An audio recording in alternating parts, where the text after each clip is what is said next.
우리 머리통 속에는 비밀 도구가 하나 있는데 그것은 바로 뇌다. 과학의 발달과 함께 인간은 아직 많은 것이 비밀에 둘러싸여 있는 뇌에 대해 알아가고 있다. 뇌는 어떻게 이루어져 있을까? 인간이 지금까지 진화해온 과정 중에 순차적으로 발달한 두뇌는 크게 세 부분으로 나눌 수 있다. Well, one way to look at it is through evolution. That is, the back of the brain is the so-called reptilian brain, the most ancient, primitive part of the brain that governs balance, territoriality, mating. Then we have the center part of the brain going forward, and that's the so-called monkey brain, the mammalian brain, the brain of emotions, the brain of social hierarchies.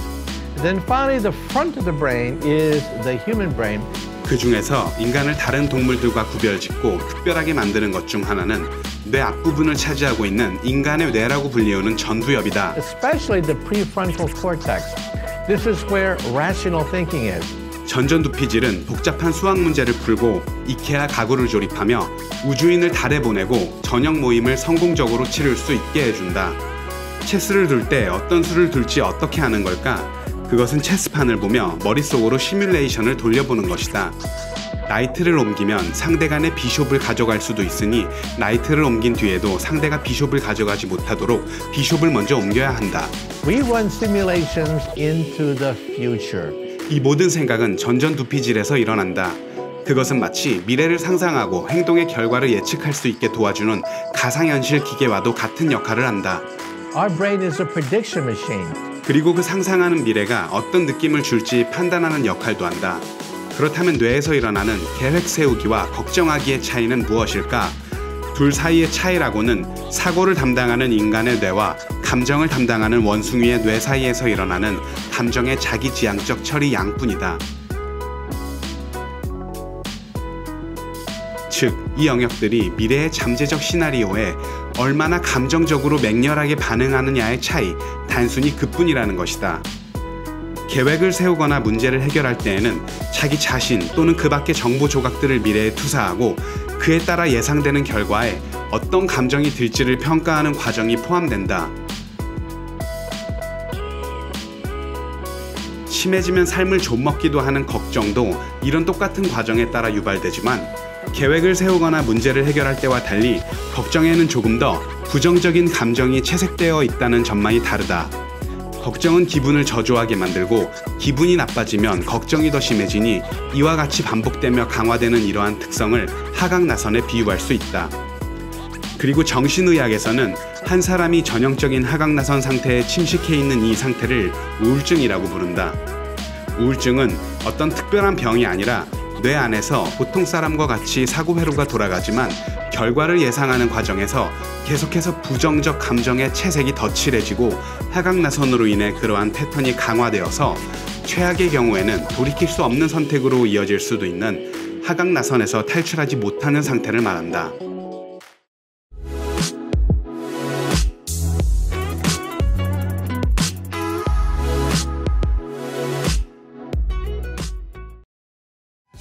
이탈리아의 한 연구팀은 실험 참가자들에게 인생에서 가장 걱정되는 일을 생각하게 하고 그들의 뇌를 자기공명 영상으로 스캔했다. 불안증, 우울증이 있는 사람들과 그렇지 않은 대조군 그룹을 함께 관찰했는데 불안 장애가 있는 사람이나 건강한 사람이나 두 그룹 모두 걱정을 담당하는 신경회로가 동일한 활동을 보인다는 것이 확인됐다. 두 대조군 사이에서 발견된 단 한 가지의 차이는 불안 문제가 있는 사람들은 걱정 상태에 붙잡힌 채 빠져나오지 못한다는 것이었다. 다시 말하자면 전전두피질과 전방대상피질 사이의 의사소통 회로가 계속 켜짐 상태로 고정되어 있다는 이야기다. 불안한 상태는 부정적인 감정의 볼륨을 한껏 높여둔 상태라고 할 수 있는데 이때는 변연계의 고함 소리가 전두 변연계의 정상적인 대화 소리를 압도하기 때문에 단순한 계획을 세우는 일조차 어려워진다.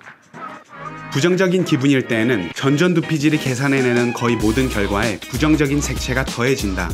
어떤 선택을 하더라도 그 선택이 잘못된 길로 이끌 거라는 느낌이 들면서 순식간에 자신에게 일어날 수 있는 모든 나쁜 가능성을 생각해내고 그곳에 빠져 허우적거린다.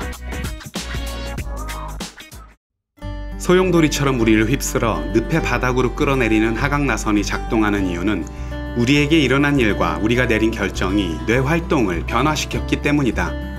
뇌 활동이 불리한 쪽으로 변하면 부정적인 생각이 눈덩이처럼 불어나면서 통제를 벗어나는 상황이 벌어지고, 이는 뇌의 부정적인 변화를 더욱 악화시키는 방향으로 이어진다. 다행스러운 점은 대부분의 사람들이 다양한 뇌회로의 활동을 통해 이러한 하강을 멈추고 다시 상승하는 쪽으로 나선의 회전 방향을 돌릴 수 있다는 것이다. 좋은 소식은 이 희망은 우울증을 지닌 사람들에게도 예외가 되지 않는다는 것이고, 더 좋은 소식은 지난 10여 년간의 괄목할 만한 뇌 연구로 우울증과 관련한 뇌회로에 관해 그 회로의 방향을 바꿀 수 있는 방법에 대해 더 잘 알게 되었다는 것이다. 그래서 그러한 연구 결과들을 바탕으로 의사들이 우울증, 불안증, 강박증에 시달리며 정신과를 찾는 사람들에게 해주는 말을 한마디로 요약하자면 다음과 같다. 좋은 생각을 하세요. 긍정적인 생각을 하세요. 뇌는 하강나선에 빠지면 사람을 지옥으로 몰아가기도 하지만, 반대로 생활이 긍정적으로 변하면 신경도 따라서 긍정적으로 변하고, 그에 따라 뇌 안의 물리적 구성까지 달라진다는 사실이 밝혀졌다.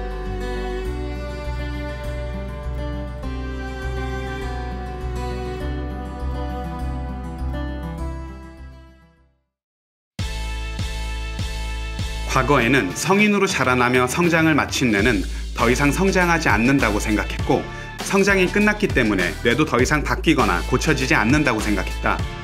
성인의 뇌에서 신경 경로는 완전히 고정되어 더는 변경할 수 없는 막다른 길이고, 모든 것은 언젠가 죽고 아무것도 재생되지 않는다는 의견이 20세기 중반까지 계속됐다.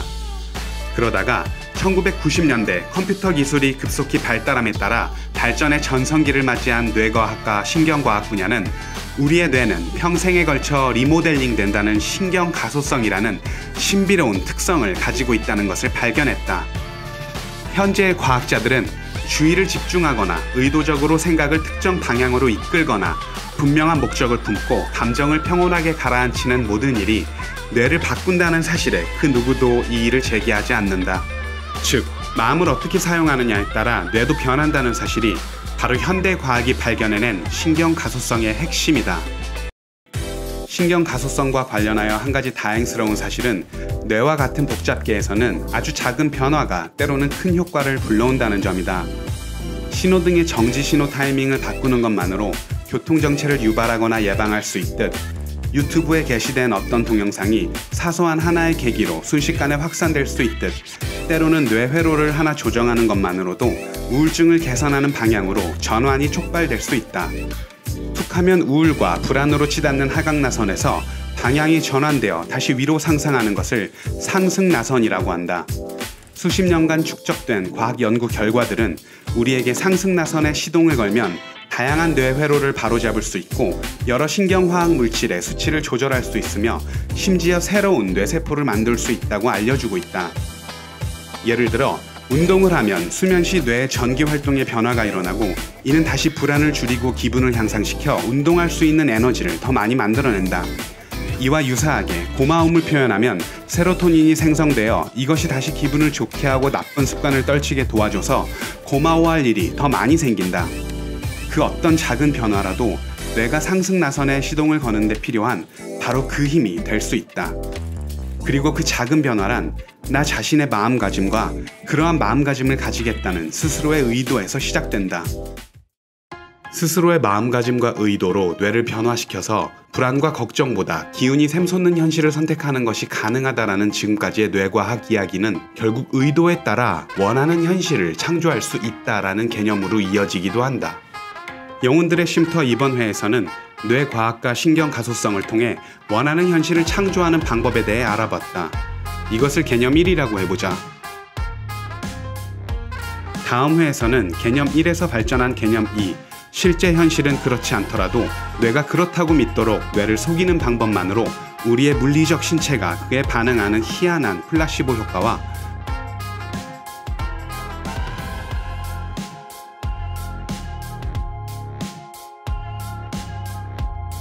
개념 2에서 더 나아가 우리의 물리적 신체뿐만 아니라 외부 현실이라는 물리적 세계 또한 나의 뇌가 그렇다고 느끼는 방식과 어떠한 상호작용을 하는 듯한 신비한 현상을 다룰 예정이다.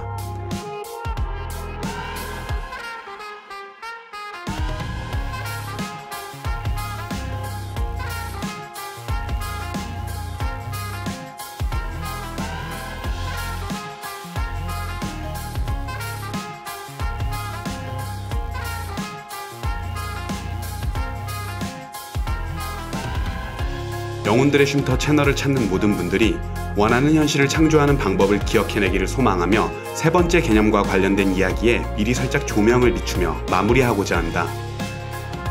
지금부터 나오는 끝맺음 이야기는 어둠 속을 헤매는 현대인들이 심리적 방황을 마치기 위해서는 각 개개인들이 본인의 영혼에 대해 알아야 한다고 제창했으며 다양한 학문들을 융합하여 탄생한 신비한 색채를 띠는 분석심리학의 창시자였고 스위스의 의사이자 정신분석학자였으며 심리학자였던 칼 융이 직접 본인의 강연에서 소개한 기록으로 남겨져 있는 칼 융 본인의 경험담이다. 1949년 4월 1일 아침에 나는 단임 반어의 형상이 새겨진 돌에 대한 메모를 노트에 적었다. 그날 점심에 생선이 나왔다. 또 대화 중에 누군가가 사람을 만우절 물고기로 만들어 놀리는 풍습에 대해 이야기했다. 오후에는 몇 달 동안 만나지 못했던 환자가 와서 인상적인 물고기 그림을 보여주었다. 저녁에는 바다의 괴물과 물고기가 수놓인 자수를 보았다. 다음날 아침에는 10년 만에 처음으로 다시 방문한 환자를 만났다. 그녀는 전날 밤에 커다란 물고기 꿈을 꾸었다고 했다. 몇 달 후 나는 한 연구 보고서에 이 사실들을 인용하는 글을 쓰고 나서 집 앞 호숫가의 한 장소로 산책을 나갔다. 그곳은 그날 아침에 이미 몇 번 나갔던 곳이었다. 그런데 이번에 갔을 때는 호안 방죽 위에 30cm 길이의 물고기가 누워 있었다.